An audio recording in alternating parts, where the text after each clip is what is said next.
Tonight's tactical enhancement is a bit hazy.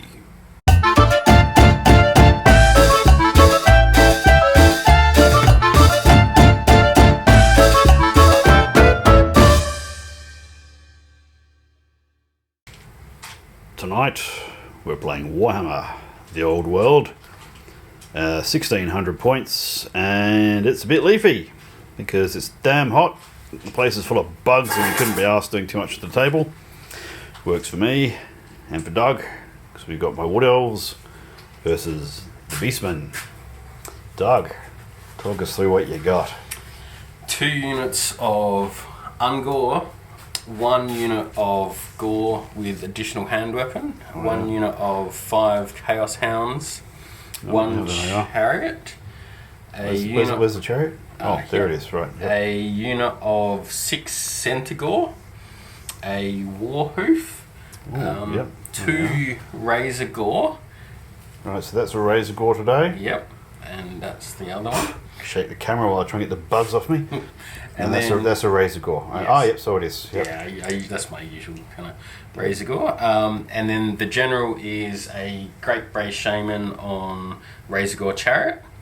And then I have 2 Cygors. 2 Cygors. I don't even know the stats on those, but I'll find out in a bit. And there's a level 2 Shaman. Oh, level 2 Shaman in the mix as well. Okay. All right. Well, up against that, we have lots of flimsy things and one big thing. Let's see. We have 4 units of 5 Glade Guard. No command or anything, but they do have Hagbane. It's them and them and them. And then 4 units, I think, of Wildwood Scouts, which is basically just a glorified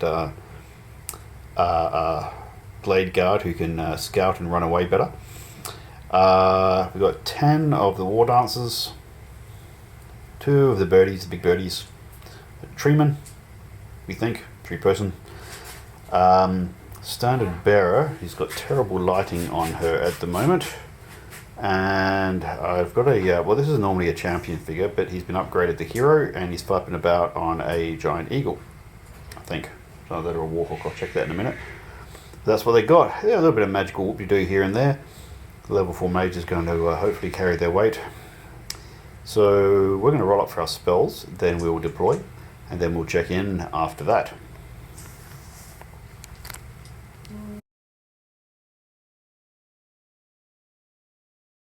Okay, so we're now deployed. It's an MSU fest. Some little doggies on the fringe there. One of these Cygors, is it, that throws a rock and his character mate behind him.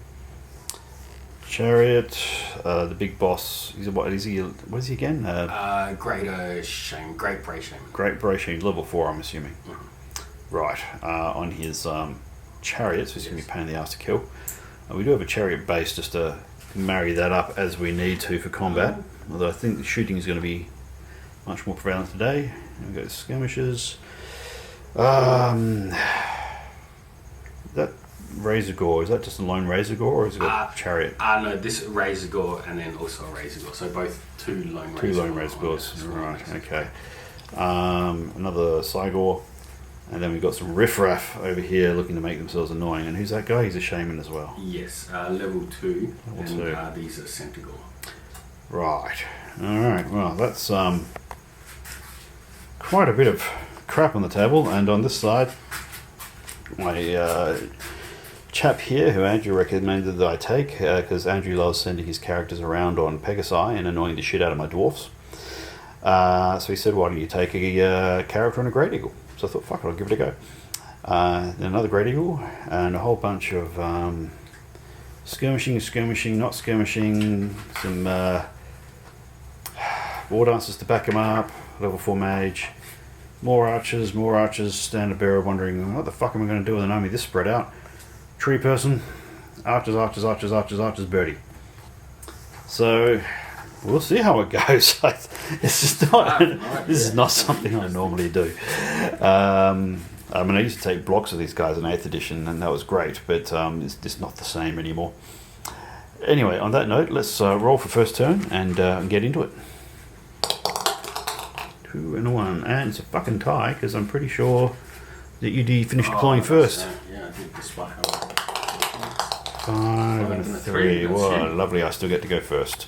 Alright, folks, we'll check in at the end of Wood Elves turn 1.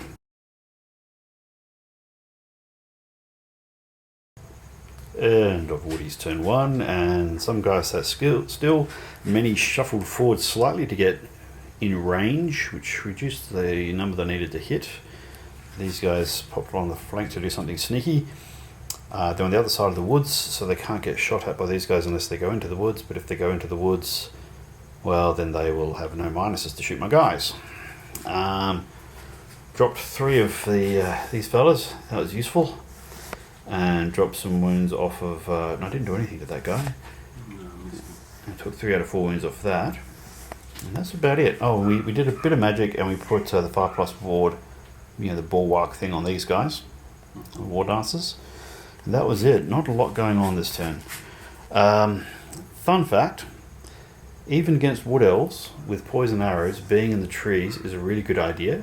Because if you need more than 6 to hit, then poison doesn't work.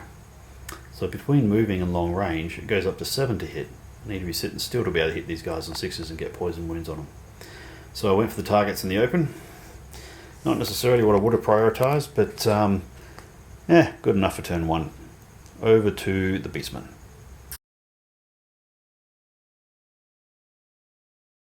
And of Beastmen turn 1, and they got a bit of revenge. They've advanced, as you can see. Even these doggies came running up. Look at them, conga line. These guys moved up in their skirmish. This lot advanced into the woods. The what are those cavalry things called again? Centaur. Centaurs, yeah, they moved the double and they threw some javelins, didn't do anything. Those little bastards behind them took 2 wounds off of my toughness for hero with 3+ armour. 6 shots, 5 or 6 wounds, and... Oh no, it was 6 all hits, only 2 wounds, but then 2... Yeah, then I fucking rolled a couple of 2s and got past his 3+ very expensive armour save. That was annoying. A couple of rocks got thrown and just went nowhere near the targets. This fella cast a bunch of magic, and amongst other things, he blasted these guys with the wind blast. Yeah. Killed 4. I did miscast as my first spell, Yeah. but thankfully, despite it being a detonation, the medium one, none of them were within the 3 inches of the centre of him, so they luckily survived. If he'd been embedded as an infantry in a unit, would have been a different story. But and he passed his ward save not to get clobbed by his own miscast. We can't be bothered looking it up, but we assume that a miscast does not stop you from casting more spells. So he went ahead and cast this. Wind blast. Well, yeah, wind blast that killed a bunch of guys, and then this template thingy. Which is going to spin around and be a nuisance and move around each turn and piss me off. That's it though, end of turn 1. So we'll move on to Wood Elves turn 2.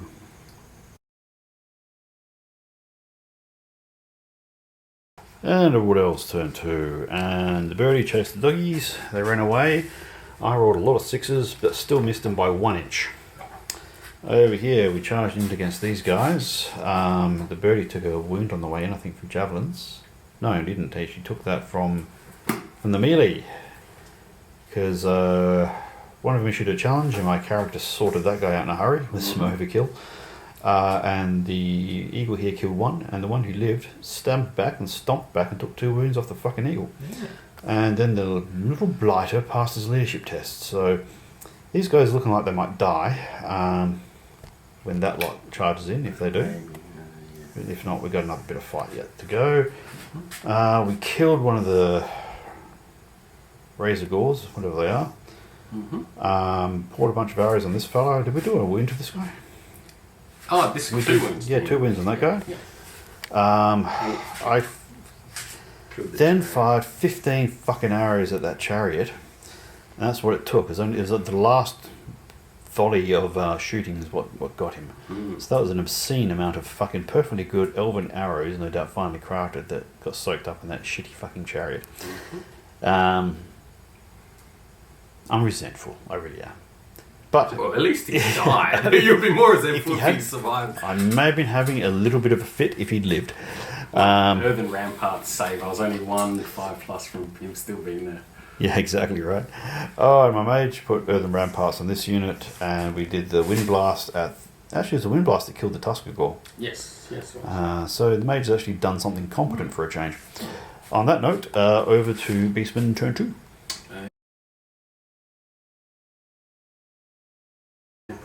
Alright, end of turn 2 for the Beastmen. It's going to be a shorter game. This lot all came on. The melee over there wrapped up with the dead guy.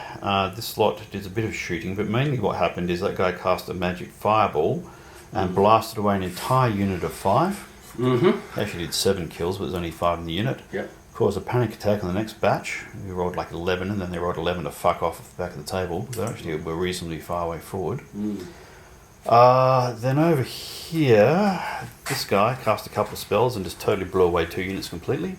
Yep. 1 unit fled back a little bit, but far enough forward that they didn't get too close to the back of the table.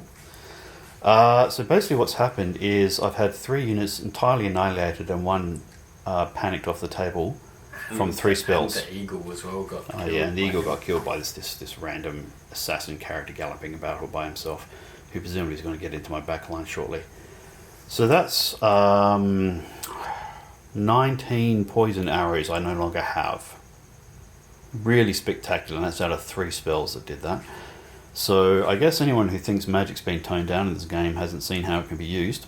Yeah. What's the name of that staff that you've got on this guy? The one that gets you to reroll once? Oh, the hag tree fetish. Yeah, and that's extraordinary, that thing. That's a nightmare. Because I'm using elementalism as a spell, and the hag tree fetish only works on magic missiles, but elementalism has a magic missile as a normal spell. And so I got the rerolls on the wind blast, which helped me kill the other squad, and then I've got Vile Tide as my signature, so I've got 2 spells that works with, which is ridiculous. Although the way you're hocking up fucking 6s, I think... oh yeah, I didn't even use it. I didn't even use the fucking thing. Yeah. But it is horrific, and I think it's showing how much of a dangerous combo this is, because the total absence of... Because they're not high strength attacks, right? And the total absence of armor on toughness 3 guys is absolutely lethal. It would be nowhere near as effective on dwarves with all their armor, for example. The Vile Tide, the strength 1 when you get no armor save. Oh god, well they'll fuck it up. However, the wind blast is strength 5, so killing elves on 2+ was huge, and I got the maximum shots, so 6 2+ rolls. Was, yeah, exactly. You're rolling up a Yahtzee all turn. So it's been a pretty horrific turn, I have to say, and we're only just in the early stages of the game. I'm going to play on for another turn or 2 and see if I can turn it around, although I have to say, it's going to be a bit of a tough ask at this point. One thing that will help you, because you killed me there, I'm pretty sure you can pivot your guys or do something for your turn, because it's coming up now. Well, true, and that's a unit destroyed that at its origin was 6 guys. Yes. So you got to do a panic test on those guys. The other dudes, yep. So who knows? Maybe I'll get some back. That could be useful. The Ungor, I'll do it for. They do get the mark of chaos for the rerolls on the panic. Well, they're going to need them. Fail. Oh, that would fail too. 7. I reckon it still fails because he's not the general. That's right. There you are. Alright, so which way do I go? Away from the unit that was destroyed. Which was here. Or directly back to your own lines. One of the 2. I'm not sure. Okay, I'll roll. Because they're skirmishes, so it's a bit. Alright, that's right. It gives me an easy target to chase down next turn. Yep, so they're fleeing. Oh, that's close enough to 7. Well, we'll sort out the remains of who's running and who's not, and then we'll go into what else. Only turn 3, god damn it. We'll see what happens then. Right, this game continues to get slightly weirder by the turn. What happened? Well, we did a little bit of magical manoeuvring to get these guys into a better shooting position. It's the first time I've used a conveyance spell like that, but that worked. We put the magical bulwarky thing on these guys. The eagle here chased down those, what were they? The Ungors. Running? Yep. Yeah, they were running, having seen the other guys destroyed, and just chased after them and caught the lot. In the shooting, well, we did a magic missile at the other Razor Gore and just blasted it clean away. That was odd. I didn't expect it. Hooked a few other things around that didn't do anything. And then these 4 plus this lone chappie here shot at that character that had chewed my birdie last time, and they did exactly the 3 wounds needed to kill him. That was statistically unlikely. Very unlikely. And I failed all my saves as well. So yeah, including the charm shield. Yeah. There are band effects in full swing.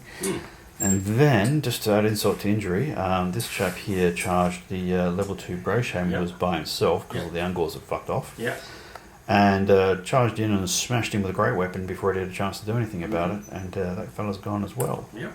And the weird thing is, because of this, line is missing a couple of units, they don't have anything to charge for at least a turn. So it's been a fucking odd one, I have to say. But my prospects of actually scraping through this game have gone up markedly with that. Absolutely. That whole lot of. I mean, the mages are getting a bad name for themselves today, I have to say. They've been real bastards. Because your mage is getting his licks in. He's killed 2 pigs, and even his archery's been doing bits. Oh yeah, he's doing a little bit of that. Oh, I forgot to shoot him in the shooting phase. Actually, I was too busy casting spells. Oh well. But yes, we'll go into turn 3 for the Beastmen now.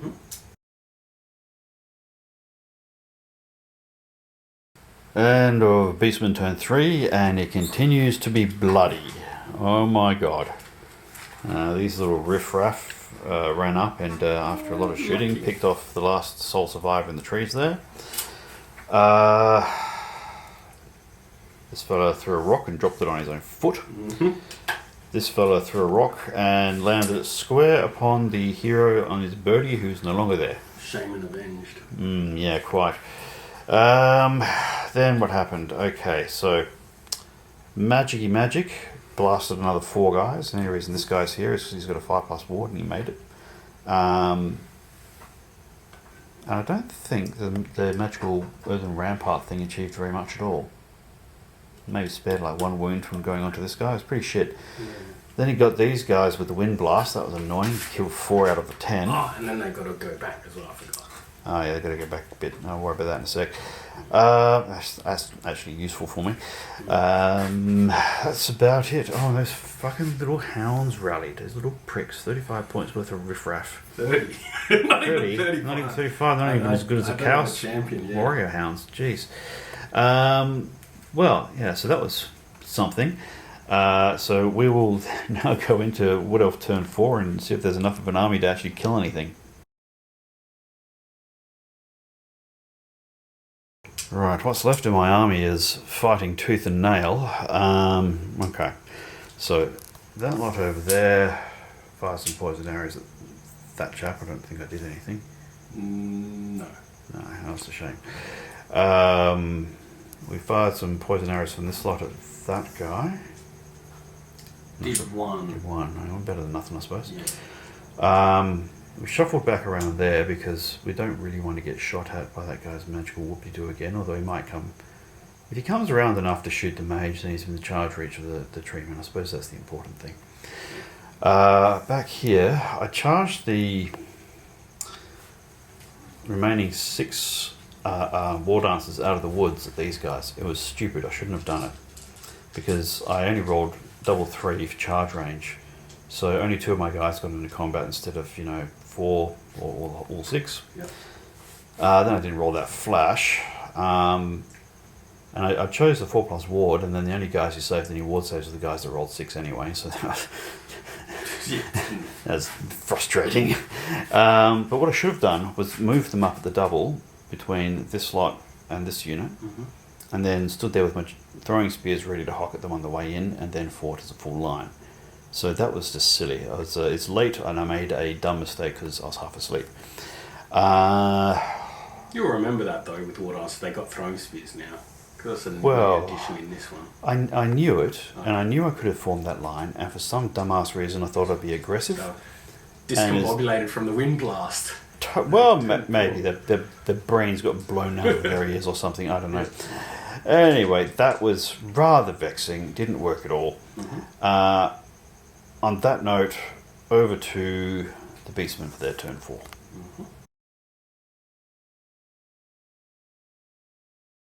Alrighty then. End of Beastmen turn 4. let's see. That guy went to throw a rock and dropped it on his foot. This guy threw a rock and clobbered the unit that was there, and because they'd fled in a previous unit after being panicked, when they panicked this time, they were too close to the edge. Two of them enough to make Yeah, they were down to 2 guys out of 5. But they'd had multiple panics, and it does point out that I think I've failed all but 1 panic test in this game. So the Wood Elves are not feeling very confident today, apparently. Now these gits moved into the woods so they could shoot what was on the other side. The archers didn't do much, but this prick cleaned up the battle standard bearer with one of his spells. I did think about where I could have theoretically moved the battle standard bearer to escape, but yeah, there's nowhere. He just chased after him and blasted him. Because you're movement 5 and he's movement 7. So That's right. Even if I moved it 10 inches from there, it would have been somewhere he could get them just by moving into position.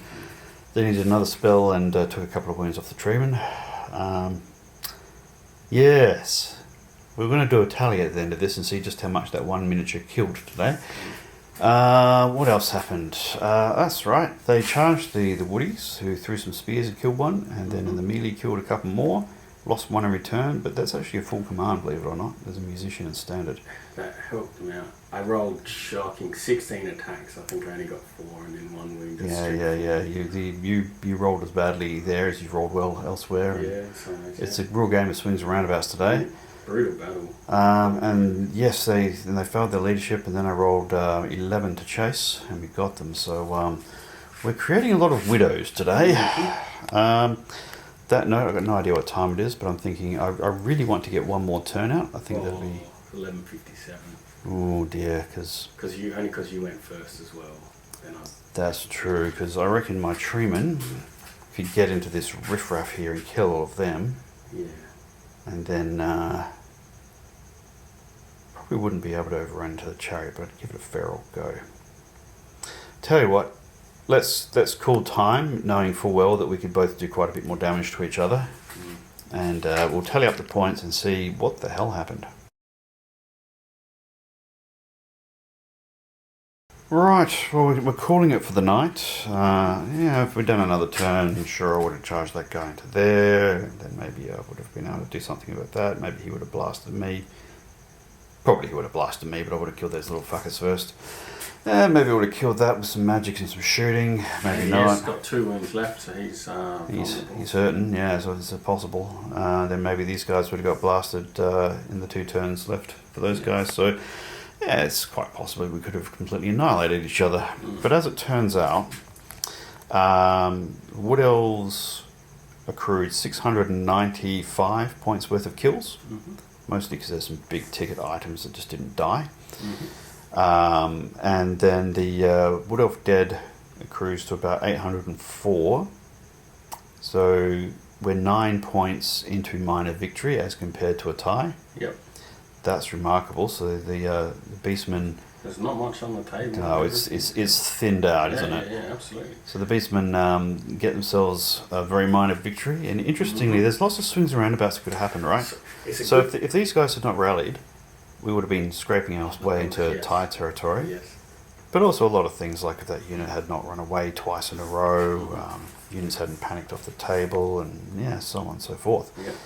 Lots of if, buts and maybes. And a few silly mistakes, I have to say, that cost me. It's a good thing, because I was like, I'll kill that guy that's hiding by himself, just because I was like, he's an own. But he did the final wound on that hero. So that's right. So it's a good trade-off. That would have swung it as well. Just that one dude being alive, because that's true. That 5. 60 points. Yeah. So this, if you've got half points, that's like 30. Or 25 if they're down to that level. Yeah. But just to give you an idea of what the carnage looks like, all this lot were killed by missile fire or mostly rocks when you get down to it. Because this is a shooting Beastmen. I mean, on the Beastmen side, they are all victims of arrows and other assorted there's a whole mixture of things that killed killed the Beastmen. I think I killed as much from melee as I did from shooting. Oh, no way. Because it's only those gore, and then... Another unit of the skirmishing guys. Gore, and then that one... And then the what mage. I killed them in melee. 3 things. I mean, I did fight the dogs in melee, but they bloody well came back. Yeah, they didn't fight or they just ran. But they were smart. The eagle was gone by the time they decided to come back. That's true. I got rid of the 2 razor gores with magic. Wind blast, yeah. The wind blast did its job. Then I took wounds off of things for shooting, but not much else. But okay, so this slot's taken from a combination of melee and mostly rocks getting thrown at them. A few other riffraff were killed with various things, but all are like these 2 units here were killed by 1 mage casting 1 fireball, which annihilated 1 unit, and the other one fled. And everything else here, there's 20 guys plus the mage. Sorry, not mage, plus the standard bearer. 20 guys plus the standard bearer plus 2 wounds off the beastmen were all done by 1 level 4 mage. I think there was a couple of clever archers, but pretty much. Yeah. Archers maybe like 5 elves between them, but that's about it. Yeah, maybe. But I don't think I put all of them in this combo. So 1 or 2 of these might be from mages, but pretty much every time he hulked a spell out, he annihilated a unit. That's just devastating. I mean, they're only 60-point units. I only got 4 of these chaps as well. Yeah. But that's 240 points plus 125 point standard bearer. Yeah. And plus the 20 extra few points for the actual standard itself going. Yeah. That's pretty damn incredible. It's pretty good. So he's worth 400 points on his chariot. So basically, he did his points worth. Yeah. The hunting spear helped a little bit. Killed maybe 1 or 2 dudes. Oh, yeah, I think he picked up 2. That's a fun that's item. a good point. But in this matchup, because it doesn't go through the skirmishing ranks, it doesn't really. Yeah. And the tree man never came out to play until the end. And then when I finally hit him, I failed on my one. But, the whole idea was to get you close enough so I could charge you, so I'm not running around the open in front of all that magic. Yeah. And now they actually have that chance. It's too fucking late. It's past pumpkin o'clock, and he's not going to get to jump up and down on these things like he wanted to. Yeah. I was looking forward to that. Yeah. I feel I've been robbed. My stand and shoot with my. You never know. I just need 4 6s. You need to do 3 wounds, shooting at -2, -3 to hit. Yeah. And then it's a 6 to win because of the tree man. Yeah, all that. What have we learned? The BSB placement for you didn't, because when I was trying magic stuff to panic it, I was doing it outside of the BSB range. But I'm pretty sure that wouldn't have affected it. Doesn't affect it anyway. So the BSB doesn't do so much in this edition. The BSB was there so that he'd be near the tree man. The tree man went into combat against your big beefy guy over there. So then the tree can read just in case he gets gotcha. But we just never got to that part of the game, and you blasted the bastard anyway. I don't know what the answer is to the Hag Tree Fetish. That thing, the Hag Tree Fetish with that spell is so powerful. The main thing is that you just avoid 15 inches because it takes me a while and I can't march and use it.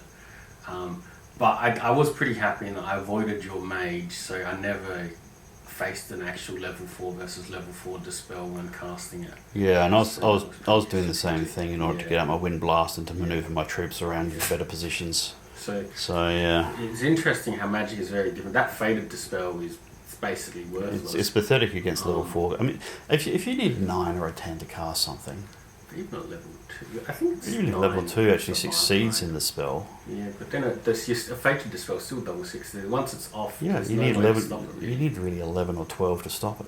Yeah, with maybe dispel. I need to have a look to see if dispel scrolls will actually, even if you're outside of your normal dispelling range. If there's I mean that'll stop one, I suppose. It's not a bad idea to carry one about.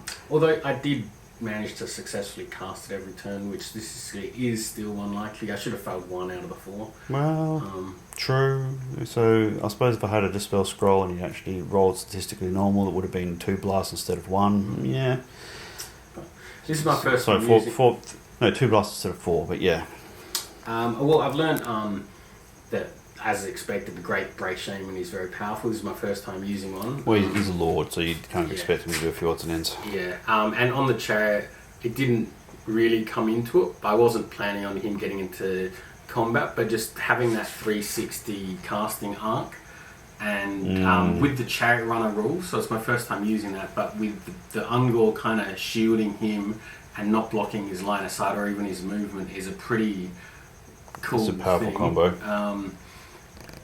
And the hunting spear is a fun item. I'll take it in. You can see he's modelled with it. I love that. It was in 8th as well, at 50 points, at 30 points or 35. It's a bit more reasonable. And Where the hell is that character from anyway? From Merce Miniatures. They do some great Beastmen and other...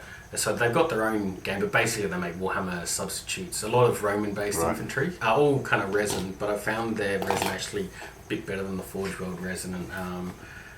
And the Cygors aren't bad. I think at 15 points or whatever each, they're not bad at all. They're devastating because of that rock throwing ability. I'm notwithstanding they wounded themselves at least once each. But those rocks did take out enough stuff. Yeah, and even in this, it's not the... he freaking... He took out 176 points. Yeah, killing that hero, because I was quite scared of him with his great weapon and striking first. So that was he's certainly dangerous, that fella. And they're better than they were, because now, even though I didn't make a single armor save, they have a 6-up armor save, so they're not completely defenseless anymore. Yep. And given that they've got 6 wounds, it helps. In terms of the elementalism synergy with them, because you'll want to not march anyway to be able to throw your rock. So giving them the 5-up ward save from the earthen ramparts. Yeah, definitely useful when you've got a whole bunch of poison arrows flapping around the joint. This, I think, if I'd gone off pure combat army, would have gone terribly for me. It would have been very hard for me to chase down all the stuff with the forest. But a shooting-based Beastman army, as you've seen, when I say shooting, including magical shooting, is very, viable. I think that... in fact, the weird thing is, anywhere I got in the melee with you, I won, except when your 100-and-something point character went and beat up my birdie. Which he should as a 100-point character. Yeah, that's it. And then even when I actually charged the Wood Elves with I had 10 dudes, I only killed one. Yeah, and they beat the shit out of War them Dancers and are proving chased them to away. be more effective in this edition than they were in 8th, in my view. Yeah, the throwing that's one thing I remember. Double shot on the throwing spears. That's pretty huge. Throwing weapons, because I couldn't find a rule specifically for throwing spears, but basically throwing weapons. Yeah. Range 9 inches. It's only your strength. There's nothing special about it. But you get 2 shots. Yeah, that's huge. Oh my fucking god. So these guys are perfect for running around and protecting the flank against skirmishers and infiltrators and shit like that. And if they're skirmishers, they're 360-degree charges. Yeah, brilliant. Because they're so quick, they don't need a rank bonus or anything to do the damage. That's right. They're fragile, but very useful. This game was great it's the first time I've used elementalism, and with you also using that same law, I got a real kind of in-depth look at that magic law. I don't mind elementalism, but I'm starting to think, I don't know, it's fun, but it's not necessarily something you take to a tournament. No. Even this stupid vortex that remains in play that was just wobbling around was kind of funny. Wait until you see the battle report for the game I had against Sean and what he did with his fucking vortex from the battle magic. Okay. Yeah, that was... But is that a more powerful one? Does that move further? It is more powerful, and you get to direct which direction to send it. Right. And it's strength 4. Yes. It's fucking horrific. Alas, as a Beastman, I do not have access to battle magic, but I know a couple of other armies that I play do. Oh, okay, with the Ruby Ring of Ruin, that gives me the Fireball spell, which is from it. Yep. But that's not really access to it proper. Yeah. Well, very interesting game. I don't think I'll take this list again. I think I went too far into the shooting with them. I need. Yeah. Because you had the War Dancers and then him as the combat units, and that's it, right? Yeah, that's right. I think I needed. And he was on really combat units. Yeah, they're alright, but they're not good. I think I needed either the Warhawk Riders or maybe Dryads. I do like your floaty hero Warhawk guy, even though I had to kill him. That guy's pretty good with his great weapon, and the eagle doing potentially 2 wounds with the peck. That's no joke, that guy. Yeah, it's how many points is he? Well, he's about 175. Oh, okay, so he should be pretty good. Because the Eagle's 60 and he's got like 40 points worth of war gear and that armour, which didn't fucking work. Yeah. Once at all. Mm-hmm. But yeah, it's proof of concept though, what he can do. Definitely. I was very happy with even though he went down, I wasn't happy about that, but Centaur hero killing the eagle, I was very happy that he used. There's a lot of room in this game for small elements doing a lot of damage, but as you can see, they get blasted in return. Yeah. Although, having small units had the interesting effect of limiting just how many wounds you inflicted because you ran out of guys to kill in the unit. Yeah. MSU is a good way for Wood Elves, but it's not the only way to play them. Although, to be fair, you probably could have avoided quite a few of those panic tests if they were bigger units. Because then I wouldn't have been wiping a full squad to panic the next one. Well, yeah, but that unit would have been doing panic and possibly fleeing nothing. Yeah, maybe. I can't remember. I mean, that only happened once. One of the other units that panicked off the table did so because it had been... It only went off the table because it had failed 3 fucking morale tests in a row. Yeah. At 8. Yeah. So there was some weird dice rolls in the mix, but that went both ways in this game. The Wood Elves with the MSU, I think it's pretty damn good how, if they're a bit further forward, how they can fail a panic, rally, and then shoot again with the 30 inches. That's pretty... Yeah, pretty and we did do a bit of that. I did move up to get shots in. Yeah. So I wasn't hugging the back line, but at the same time, I didn't move as far forward as I could have. Yeah. And I don't think it would have advantaged me to have done so. Most of the time, staying back meant I didn't get bushwhacked by something. Yeah, and even though this is a kind of a flimsy shooting-based Beastmen army, because it's Beastmen, you still don't want to get too close to Beastmen just because they're Beastmen. Well, yeah, those guys that I cleaned up with the war dancers, if they'd gotten into any units of archers, it just would have been obliterated. Interesting game of swings and roundabouts. I think for an experiment with a massively shooty army, okay, we'll learn a few things. Yeah. I'll probably do a more well-rounded army next time, but, one lives and learns. Well, on that note, fuck, it's late. Thanks for watching. Feel free to hit like, subscribe, and time to call it a night.